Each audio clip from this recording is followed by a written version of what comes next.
తెలంగాణ రాష్ట్రంలోని 33 జిల్లాల్లో మోదకాలు వ్యాధిగ్రస్తులకు వృద్ధాప్య, వితంతు, వికలాంగుల పెన్షన్లు రావట్లేదని, వారందరికీ పెన్షన్ వచ్చే విధంగా తెలంగాణ రాష్ట్ర ప్రభుత్వం త్వరితగతిన స్పందించాలని అఖిల భారత ప్రగతిశీల వ్యవసాయ కార్మిక సంఘం ఖమ్మం జిల్లా ప్రధాన కార్యదర్శి తిమిడి హనుమంతరావు ఆధ్వర్యంలో తిరుమలాయపాలెం మండల ఎంఆర్ఓ పి రామకృష్ణకి, ఎంపీడీఓ సిలార్ సాహెబ్కి వినతి పత్రం ఇచ్చి వారు మాట్లాడుతూ బోధకాలు వ్యాధిగ్రస్తులకు, వృద్ధులు, వికలాంగులు, ఒంటరి మహిళలు, గీత, చేనేత, వ్యవసాయ కార్మికులకు 10,000 రూపాయల పెన్షన్ ఇవ్వాలని కోరుతూ ఇప్పటి వరకు పెన్షన్స్ రాని వారికి ప్రభుత్వం స్పందించి పెన్షన్ ఇవ్వాలని, లేని ఎడల ప్రజా పోరాటాలు ఉధృతం చేస్తామని తిమిడి హనుమంతరావు తెలంగాణ రాష్ట్ర ప్రభుత్వాన్ని హెచ్చరించారు.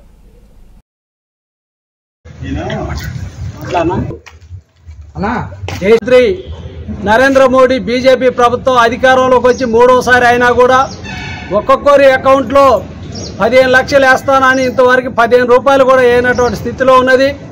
అట్లాగే కేంద్రంలో ప్రభుత్వం అట్లా ఉంటే రాష్ట్రంలో కూడా బీఆర్ఎస్ ప్రభుత్వం కనీసానికి వ్యవసాయ కార్మికులకి ఎలాంటి పెన్షన్ అవకాశాలు కానీ ఉపాధి అవకాశాలు లేనటువంటి పరిస్థితిలోనే ఇవాళ కాంగ్రెస్ ప్రభుత్వం అధికారంలోకి వచ్చింది. తెలంగాణలో ఈ డిసెంబర్ 7వ తారీఖు వస్తే సంవత్సరం పూర్తి అవుతుంది. సంవత్సరంలో కూడా వాళ్ళు ఇచ్చినటువంటి 6 హామీలను కూడా ఇవాళ అమలు చేయనటువంటి స్థితి ఉంది. ఏదో అరకొర ఏదో ఒక ఆర్టీసీ బస్సు ఒక ఉచిత విద్యుత్తో చేశారు తప్ప మేజర్ సమస్యలు ఇవాళ ఉపాధి కార్మికులకి ఎక్కడ కూడా అమలు చేయనటువంటి స్థితి ఉంది. అమలు చేయాలని ఈరోజు అఖిల భారత ప్రగతిశీల వ్యవసాయ కార్మిక సంఘం తిరుమలాయపాలెం మండల తహసీల్దార్ కార్యాలయం ముందు ధర్నా చేయడం జరిగింది. ఒక్కొక్కరికి కూడా వ్యవసాయ కార్మికులకి సమగ్ర చట్టం చేయాలని డిమాండ్ చేస్తూ ఉపాధి హామీ కూలీలకి ఎలాంటి కొలతలు లేకుండా రోజుకి 600 రూపాయలు ఇవ్వాలని డిమాండ్ చేస్తున్నాం. వ్యవసాయ కార్మికుల కుటుంబాలకి పీజీ నుండి కేజీ నుండి పీజీ వరకు విద్యను అందించాలా, ఉచితంగా వైద్యం చేయించాలా, ఆరోగ్యశ్రీ కూడా అన్ని రకాల జబ్బులకి వర్తింపజేసే విధంగా చేయాలని అఖిల భారత ప్రగతిశీల వ్యవసాయ కార్మిక సంఘం తిరుమలాయపాలెం మండల కమిటీ ఈరోజు డిమాండ్ చేస్తుంది.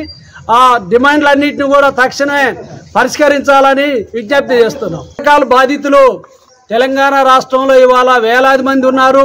ఒక తిరుమలాయపాలెం మండలంలోనే ఒక 2,000 మంది ఉన్నారు. ఇవాళ డాక్టర్ల దగ్గరికి పోతే పర్సెంటేజీల పేరుతోటి వాళ్ళకి తక్కువ చేస్తున్నటువంటిది ఉంది. చాలని డబ్బులతోటి ఇవాళ కూలీనాలు లేకుండా కూడా వాళ్ళు చేయటానికి కూడా చేతగానటువంటి స్థితిలో ఉన్నారు. బోధకాల బాధ్యులని మళ్ళీ కొత్తగా వాళ్ళని గుర్తించాలా, వారికి కూడా 10,000 రూపాయలు పెన్షన్ ఇవ్వాలా. బోధకాల బాధితులకి దోమలు పుట్టకుండా కూడా చేయాల్సినటువంటి బాధ్యత ఈ రాష్ట్ర ప్రభుత్వాల మీద ఉంది. మరి వైద్య రంగం నిమ్మకు నీరెత్తినట్టుగా ఉన్నటువంటిది ఉంది. వైద్యాధికారులు కూడా గ్రామాలలో బోధకాల వ్యాధి ప్రబలకుండా, విష జ్వరాలు రాకుండా చూడాల్సినటువంటి బాధ్యతగా మేము సిపిఎంఎల్ మాస్ లైన్ తిరుమలాయపాలెం ప్రజాపంత పార్టీగా డిమాండ్ చేస్తున్నాం. ఎందుకంటే సంవత్సరాల తరబడి వాళ్ళ కాళ్ళు వాపులతోటి ఇబ్బందులు పడుతున్నటువంటివి ఉన్నాయి. ఇప్పుడు ఇందులో కూడా చాలామంది పెన్షన్ రాక ఇబ్బంది పడుతున్నటువంటి వాళ్ళు చాలామంది ఉన్నారు.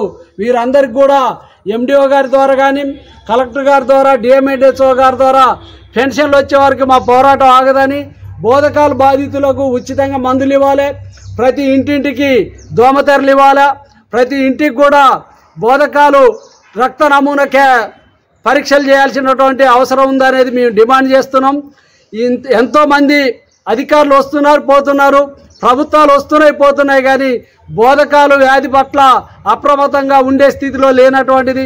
ఇప్పటికైనా బోధకాల బాధితులకు సదరం సర్టిఫికేట్లు ఇచ్చి వికలాంగులుగా గుర్తించి 10,000 రూపాయలు ఇవ్వాలని CPML mass line Prajapantha Tirumalayapalem మండల కమిటీ డిమాండ్ చేస్తుంది. నా పేరు Thimmidi Hanumantharao, CPML mass line Khammam జిల్లా కమిటీ సభ్యుని.